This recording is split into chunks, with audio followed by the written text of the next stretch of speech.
And there's always obstacles to any kind of disruption, any kind of change. And any kind of goal is going to have things that get in your way. And I think as a culture, Americans in particular, we're kind of spoiled. We're used to having quality of life. We're used to things coming our way. Mhm. And then when we really have to bust ass and you have to do it, then you need grit. And it sounds to me like two things. You're an advocate of grit, which is don't give up, keep Absolutely. fighting the good fight. Absolutely. Expect that conflict. And you bring up a great point too, which I've heard from many of my guests too, which is embrace failure. It's not like Embrace it. failure is an indication that you suck. Failure is an indication that you're learning. You Yes. can't learn. And you don't Yes. learn much from Right. just winning right out of the gate. No, you don't. I mean, if you look at all the great athletes out there, whether it be Michael Jordan, Mike Tyson, Tiger Woods, Serena Williams, Wayne Gretzky, you name it, they've all failed.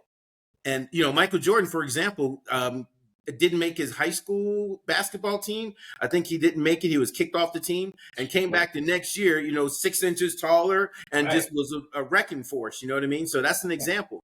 Tiger Woods, he failed a lot. His dad, intentionally made him fail to get him better. So yeah, failure equals success. And even Michael Jordan has a famous quote. Don't know exactly how it goes, but it's something to the effect of, I've lost 300 games. I've missed 3,000 shots. I've been entrusted with the winning shot, in X amount of games. And I failed, and failed. That is why I succeed. So, I mean, that's it right there.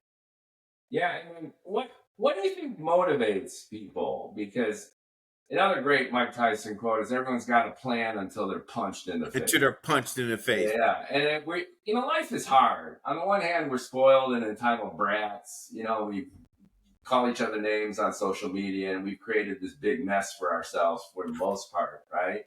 But on the other, it's like we know it's difficult. We know that there are lots of obstacles.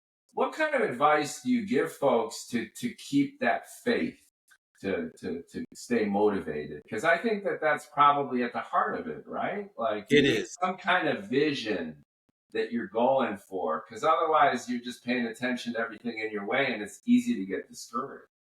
Yeah, well, you hit it in the head, vision. So I have a vision board. I have a vision pad that I write stuff in. And so it's like you have to create your roadmap and you have to look at your roadmap and review that roadmap often.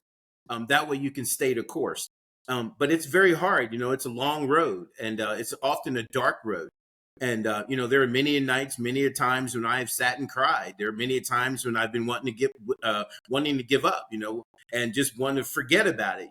There are many nights when I sat and got drunk and miserable because I was just unhappy and depressed. Right. But, the next day you get up and you realize that, everybody has setbacks, and you get up the next day and you realize it's just a setback. And, what I usually do sometimes is I'll read motivational quotes. I'll read motivational books or listen to motivational books on, what are these, my thing on my tablet. I don't know what it's called right now, but I'll listen to it on my tablet. I read books. David Goggins is one of them. Love David Goggins. His book, You Can't Hurt Me. Love it. So I read books like that. People that have had challenges in their life that have overcome them. And that's exactly what I do. And I listen to inspirational music as well, too. So when I need to get up, I pray, I listen to inspirational music, and I just kind of get up. Tell And I me a do little, it.